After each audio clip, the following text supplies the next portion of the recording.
Festival, but now he's up against a Protoss. And of course, we are talking about the Australian player himself here in the bottom left-hand corner of 2000 Atmospheres, representing Legacy Esports. It's the Blue Protoss. It is Probe.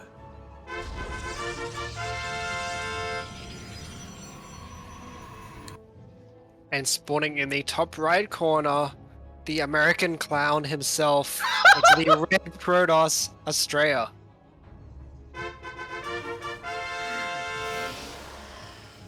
Hey, it's a self-inflicted title. Oh my god. That's what he calls himself, okay? We have straight fire coming out of Oreo here. The clown himself, mate. Let's go. It's in a good way. It's true. Astrea, he loves to spice things up in his series. He's one of the players who's willing to try and play or try and do something different with StarCraft and find new builds and find these new extravagant ways of playing out a matchup. So I hope to see some of that here in our final PvP. Yeah, we're already seeing something kind of interesting. We're seeing the low ground wall on a non-ramp map, so already a bit spicy as Probe will be blocking the natural of Astrea and he will go take the core. Yeah, just a couple of differences here. Again, we were talking earlier about how bold it is for certain players to take that low ground wall, and it looks like in this series, or at least in game number 1, Astrea is doing just that. Yeah, and back at home at Probe's base, looks like everything is a super standard one base opener. Astrea starting his Zealot just to be in time for the pylon block that Probe will most likely put down around now. Yeah, so a nice cheeky win here from Probe. I guess that these are the kind of things that you kind of expect here. Forcing out that Zealot, delaying the Nexus, but in the end doesn't turn down that pylon. I mean, I guess there was no need to, right? Because Zealot did come out. I'm kind of surprised because I think that the way that you're mostly meant to play against this is you build the pylon, and then you wait for it to almost finish, and then you build it again, and then you wait for it to almost finish, and then you cancel it. Because this means that Astrea can actually take his natural and his Stargate before his Stalker, so everything is really fast, and I think that's already a bit of a mistake from Probe. Yeah, there was a lot more potential with his harassment there with that Probe, and he could have delayed it even further. So a bit of a shame there. I mean, at least this Probe is able to scout everything and confirm that there's going to be a Stargate follow-up. But yeah, we'll see what Probe has in store for us after this, as he still hasn't really committed to any kind of tech yet. Yeah, and a really interesting move from Astrea, actually setting the Zealot around the first 2 units to try and maybe get some cheeky damage done, but the Stalkers of Probe have arrived at the wall of Astrea, and they're just going to fight against the shield battery. I mean, I don't think that Probe will be able to force his way in, but he drains some energy, so that's something at least. Yeah, it's something. He's testing the defenses of Astrea. What's important is Astrea confirms that there is still no Nexus here by Probe, so it makes sense for him to actually go for that Void Ray. He wants to make sure he's well defended at home if there is a one-base all-in that's coming. He's even throwing down the second shield battery. Yeah, and we see the Forge on the way, which is exactly what Astrea wants here versus this 3-gate pressure that Probe is going to put on. Most likely going to put some shield batteries in the front of the base of Astrea as well, and just try and get a critical Stalker mass. Yeah, exactly, as Astrea still has eyes on the other side of the map. The Zelt will eventually be taken out, but he also confirms the 3 gateways of Probe, and yeah, Astrea, he's just getting ready at home, and it's all about whether or not Probe can break him. Yeah, and since there's already cannons on the way, I don't really know if I can see that happening, as the 2 Void Rays are already out. I feel like Probe is probably going to have to expand here and maybe play for a bit of a deficit, but definitely not what you want to do. Yeah, you say expand, he throws out his Twilight Council, he warps in another wave of Stalkers. He's like, let's go! So he's delaying his expansion even further if he wanted to take it. He does have a Probe patrolling there, I guess, if he ever does bank up those minerals. But he's getting close to the amount to potentially power through the shield batteries and start just chunking away at those Void Rays. Yeah, but there's so many cannons already up. I mean, he's going to kill the core, but it's not really going to come in too much importance here. Yeah, and also, really kill the core? Like, yeah, I guess not. I mean, if the Void Rays can get on that high ground, I guess the Stalkers can't even really shoot them. Exactly. They're gonna try. I mean, the shield batteries can always target that cybercore and try and keep it alive if Astrea so chose to. As he's just continuing to pop out more and more void rays. Oh my god. Yeah, and more stalkers from Probe, so eventually there is going to be that critical mass where he can blink forwards, and behind this, Astrea doesn't really have much tech, remember. He's just pumping out Void Rays, and once there's enough Blink Stalkers that they can start one-shotting Void Rays, Astrea's going to have to be really careful about poking out after the cannons. Yeah, I'm a little bit surprised that Astrea opted not to utilize his shield batteries to try and keep that cybercore alive a little bit longer. He's trying to throw down more additional gateways, but he still has to rebuild that cybercore. Yeah, and Probe's Blink is about halfway done now, so starting to get to the critical massive stalkers with the blink, where it might start to get scary, but I feel like Astrea's defensive setup is still so good. He's gonna have 6 Void Rays in a second here. That's a lot of Void Rays. that's a hell of a lot of Void Rays, and Void Rays against Stalkers, they can trade so incredibly well, especially with their Prismatic Alignment once they're activated. So we'll see if Probe is going to have enough once he does blink forward to potentially one-shot these Void Rays. But again, I don't know if he can. Probe and I just had a very similar thought. I was thinking, damn, this would be so good if he could somehow get vision in the main, but he doesn't have a robo, but that's why he warps in the sentry, and he's now stocking up energy for the hallucination, so he can go for a blink play into the main. Exactly. I mean, I love that move, right? Being able to bypass all the stack defense, but Astrea sees it coming. He's already getting ready for it. Yeah, but at least there's gonna be far fewer cannons in the main, as it's more of an inkling that Astrea has, and Blink's done and the hallucination energy is ready, so this might be the time to pull the trigger for Probe. Oh, exactly. We'll see if he decides to go for it. Instead, he keeps trying to test the waters here at the natural base. Still no Nexus being thrown down by Probe. By the way, he just keeps on warping in. Stalker after Stalker. Oh, yeah, God. and he did just force 3 of the prismatic alignments, so now might be the best time he can hope for to blink into the main. Yeah, we'll see. Meanwhile, Astrea, he was able to squeeze out an orc with zooming across the map. This is huge. I don't think there's anything at home to defend. There is a shield battery, but again, a stasis ward could go up in the mineral line. I'm really surprised that Probe hasn't blinked into the main earlier. I feel like after popping those 3 prismatic alignments, if he'd then gone for the blink play, it might have been really scary for Astrea, but he's going to go for it now.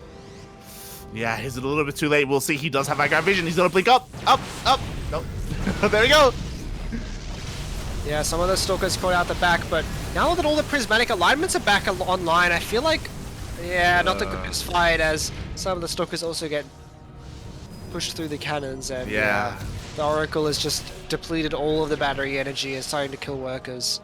That's something you rarely see, but yeah, the one Oracle was able to overpower that one shield battery. 7 probes went down, and look at that probe deficit. GG. And that's just it. GG. Astrea takes the first game after holding the one base all in of Probe.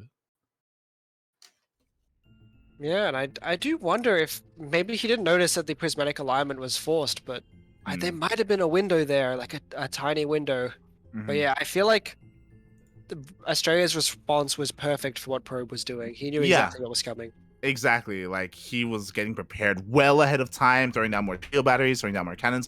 I was afraid that after that cybercore was taken out, that pure Void Ray Zealot wouldn't be enough to defend. Clearly, Astrea knows better than I do. Clearly, he didn't need his own defensive stalkers or anything like that. Like pure Void Ray with cannons and shield batteries was really all he needed. Yeah, really well executed defense there by Astrea.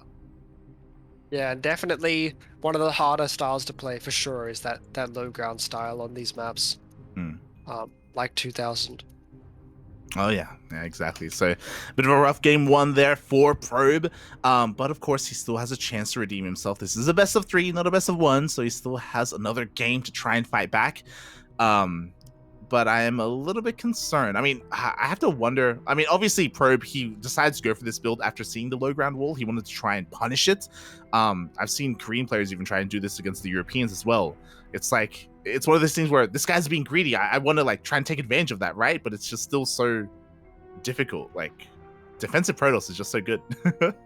Yeah, and the gate expand player they always have the kind of edge where if they predict what the 2-gate player is going to play, they will always hold it. It's not like it's not like one gate is solved where there's just this aggressive build that it can't hold. Like, it can hold everything, but it's about getting that vision that Actually, something I want to mention that I didn't during the game was that Zealot that Astrea ran by actually gave him all the scouting he needed. True.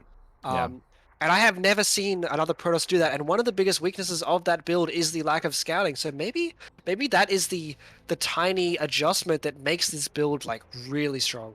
Yeah, yeah. I mean, it's important to note that that Zealot got all the way into the main base. It saw everything. You saw all of the gateways, saw the lack of natural base. So yeah, it did kind of feed Astrea everything you need to know to respond correctly. And we were expecting for Probe maybe to expand a little bit sooner, but he just doubled down. He's like, nah, at this stage, I can't try to macro out of this. I'm too far gone at this point. I have to commit. And yeah, unfortunately, there was maybe a window of opportunity there for him. Didn't go for it, and now he's already at a 1-0 deficit. I do hope that we get more of a standard game though at some point between these two. Like, we have Probe, the best from Australia. We have Astrea, arguably the best from America. Like, it would be really cool to see them duke it out in a more standard game. Yeah, definitely. But yeah. I don't know if Astrea is going to let us have that. Not the kind of guy to let the game go very standard. I mean, you say that, but like he was the one playing standard for the most part of that game. Like, I mean, was he? He opened one game expand on 2000. I mean, economic. True. Oh god. But yeah, we'll see. We'll see how this series goes. Hopefully, not too much of a long series as. I do want to give a bit of a shout out to Oreo, my lovely co-caster here. Not necessarily used to casting for extended periods of time, and you can tell that it sounds like you're losing your voice a little bit there. a little bit. I'm sorry about that, but yeah, I'll make it work. Still, this is the last series, right? So, I'll give it my all. Yeah. Oh boy, rip Oreo's voice tomorrow though. Tomorrow morning. Yep. I don't know how people do it for these extended periods. Yeah. You gotta work on those throat muscles, mate. As we're getting ready for game number 2, here we go. Lobby has finally been made. I apologize for the extended break here between games, but the players did just need a little bit of time to prepare themselves. Oh boy, as we are going to be going into one of the other larger maps in the map pool. Very interesting. Obviously, the larger the map, the more space there is for proxies, which is what I expect from this game. There's plenty of room for that. There's plenty of room on Glittering Ashes. As the players are just readying up as we are diving into this series. And as a reminder, the loser of this series is eliminated from Katowice. This is the lower bracket. This is it. This is their last chance. It is indeed, and yeah, just have found out that Probe is no longer playing for Legacy. So, he is actually teamless. So him and Percival, the two teamless players here. Oh, wow. Okay, shout out to Probe for letting us know. I think that also has to be updated on Wikipedia. Yeah. Yeah, I was pretty sure that was the case, but I didn't know if he was still with them as a streamer, but I guess not. Yeah, I guess not. So we'll get the Wikipedia admins on that so we can fix that at some point. We will have to figure out the exact dates when he left the team, but we'll try and fix that as soon as possible. And yeah, I apologize for introducing him for a team that he wasn't a part of. But here we go, spawning in the top right-hand corner of Glittering Ashes ALE. We have the American Protoss player currently leading this series 1-0. Only needs one more to move on to the next round to continue his Katowice run, representing Alpha X. It is Astrea.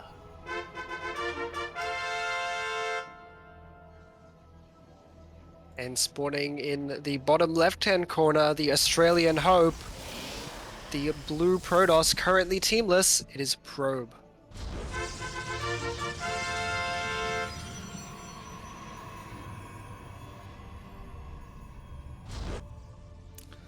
Astrea once again going for that low ground wall.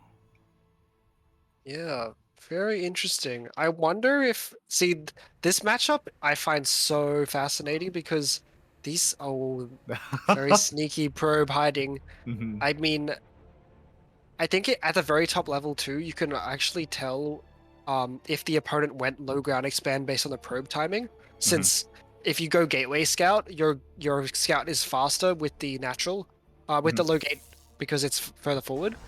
So maybe that's why he did that. But yeah, I find this matchup so interesting because are we ever going to get to the stage where every game is one base expand because both players know exactly how to play it and everything that can work with it? Or is it just like, is it too hard and too gambly? I honestly, I think we are. I think the biggest problem is that it feels like there's a little bit of stigma against it because it's meant to be difficult to do. But like because Max Pax does it so often, and because Astrea has been doing it often as well, more often than not, I feel like if the opposing Protoss player tries to punish it or tries to be hyper aggressive to punish it, usually they fail. Like these Protoss players have been getting so good at scouting, at figuring out if somebody's coming their way, and just defending on two bases. So this could be the future of PvP. Yeah, something I definitely like to see more of against the low ground wall build especially is maybe a proxy base where it looks like you're playing one base, but you're actually being very economic. Oh. I have seen that work a lot in the past because it's so hard to get that information in the main as the gate expand player. So if you see no natural, you kind of just have to assume that it's going to be a crazy all-in. Yeah. I love that idea, by the way. I'll be honest, unfortunately, I haven't really seen too much of that, but if that catches on, that sounds great. Yeah, because, I mean, if you think about it, like, if, I think Pez told me about it, that he did it recently, but, like, if the low ground wall player scouts no natural, he just has to assume that it's going to be a build similar to this one we saw in Game 1, so... Yeah. Especially on the gold-based maps, that kind of style is insanely strong. Like, on Blackburn, where most people open one gate expand anyway, like, taking a hidden gold base can be really strong. Yeah, I can imagine. Unfortunately, today, at least on this stream, we haven't had too many gold-based maps. We had Blackburn that one time. We didn't really get to the gold really too much. We haven't had Pride of Altaris. It's a little bit surprising to me that we haven't seen that at all today. Feels bad, man. But yeah. If we go to the ace match, maybe we'll get some gold bases. Yeah, and it looks like we're just getting into a very normal game here with, oh gosh, the hero unit is out again. We'll see if it'll shine through this game as it has in the past. Oh my god, it's back, and is it going to be the MVP like it was in our Nice versus Hero series? If you're tuning in now, and if you're tuning in a little bit late, I highly recommend you tune into the VODs. Hero versus Nice was absolutely insane. I say that, I think we've been a little bit lucky. Every single series that we've been able to cast tonight has been beautiful, and I wouldn't have had it any other way. Definitely. Not a single series was a write-off or wasn't close. Like, some crazy builds in some of the games. Very, very, very lucky today. Mate, you thermal's Thor. He made a Thor. He made two Thors. It was crazy. And he made it on 2 base too. It's like, those could have just been tanks, but instead they were Thors. Yeah. Like, that's the manliest thing I've ever heard. What a Chad. What a Chad. God. So yeah, I do recommend tuning into some of the previous games that we casted today. But here in this game, as you were saying, it is a little bit more passive, a little bit more standard, a little bit more macro-oriented. Astrea so far hasn't really been able to deal too much damage with this Oracle. Just, a tag here or there, a stasis here or there. Yeah, and you were asking for it, and it looks like we're going to get it. We're going to get a standard PvP. As both players mimicking each other, but Astrea, of course, with the slight probe lead thanks to his opening. Yeah, because of his economic opener, he does have a slight advantage here as we get into the mid game. We'll see if Probe can somehow come back or make something to at least close that gap a little bit. As so far everything is pretty normal. Yeah, and this is where the skill of both players is really going to shine because, of course, everyone knows PvP as that crazy matchup that's super gambly and ridiculous, but at this stage of the game, when both players kind of have the same composition and they're both going into the same composition, it's more about who gets the slight advantages with their positioning. Exactly. It's going to be all about the positioning. It's going to be all about the engagements as well. I do hope that some of Probe's skills from his PVT translate over to this matchup. We saw how insane Probe's map vision and map awareness has been previously today in his PVTs. That's going to be so important coming into this series as well. Ooh, and actually very interesting. I was assuming that Probe was going to go into Charge of Archon as the Stalker's actually coming in. The shield batteries aren't done yet. Probe maybe being a bit greedy, delaying his shield batteries by quite a lot, but now that they're done, Astrea will have to run back. And it looks like Probe is actually probably going to be going into his own Blink Disruptor here, as Charge hasn't actually started yet. But the two adepts getting in, and the Oracle doing a ton of damage. Probe's falling apart. Oh my god, the multi-prong is insane. These two adepts already getting so many probe kills. The Oracle as well. 6 probes go down. The problem is that it isn't just that these workers are going down, but also because Astrea already had a worker lead to begin with. Yeah, and now Astrea is going to be so much in the lead. All his gateways finishing, whereas Probe's extra gateways aren't even on the way. And I mean, I think Probe is stuck on a mass Blink Stalker army. Still no Charge on the way, no Templar Archives. He's got a bit of an upgrade lead, but I don't know if it'll come into play. Yeah, exactly. We'll see if he can make use of that window. Meanwhile, that charge, as you were saying, is so incredibly delayed. Astrea's is already finishing up. Behind this, he's got a 4th base on the way. And with the completion of that War Prism, I imagine Astrea is going to want to push out across the map. Yeah, and Astrea has cut workers at 60, which makes me think that he is going to go for a big timing with charge. And I don't know if... I mean, the nice thing about defending with without charge is that if there's enemy zealots just charge into yours, they're going to be trading pretty evenly, but I still worry that maybe Astrea's army is going to be a bit higher quality and in higher in number here, as it's going to come in now. Yeah, exactly. What I will say is in a couple of seconds, +2 is going to finish for Probe, and he does have, of course, all these shield batteries about to finish up. Yeah, and that's a lot of shield batteries and a cannon finishing, so I don't think Probe is going to die here, and I don't think Astrea actually has a Templar Archive started at home, but the problem is the 4th base is already almost finished here.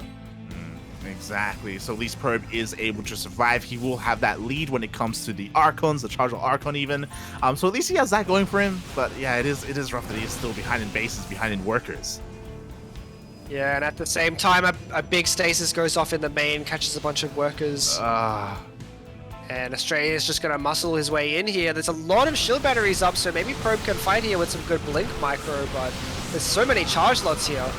Yeah, there are, but you know what? The charge lots are actually being stuck behind the Stalkers of Astrea, and +2 is coming into play here for Probe. He is able to force this back. Yeah, if Probe can sneak out a few Archons here, maybe he'll be able to hold this, but Astrea's unit count is getting so much higher. Yeah. God. The supply is looking insane. It doesn't lie. Astrea, he just keeps warping in on the front line, and again, once those zealots get on top of those Stalkers, he can just keep on pushing forward. Yeah, and Probe's no longer trying to delay anything. He's already got his +2. He's not really got anything on the way, so even if he holds this, I don't even know if he's going to be in that great a position, as another wave of charge lots comes in, and I fear the Probe might be dead here. Yeah, exactly. The Blink Stalkers, the charge lots, they seem to be a little bit too much. The shield batteries are all out of energy. They're just not really helping out whatsoever, and it looks like Astrea's just barely pushing this back, but what about the next wave? Yeah, the next wave of charge lots comes in, and Astrea's up to 80 workers behind this. You can just afford to keep trading. Yeah, meanwhile, Astrea he just keeps on pushing forward. He keeps gaining more and more ground, and I do think the defenses of Probe have been broken here. Only a single shield battery remaining, and there's just nothing stopping Astrea. GG gets called.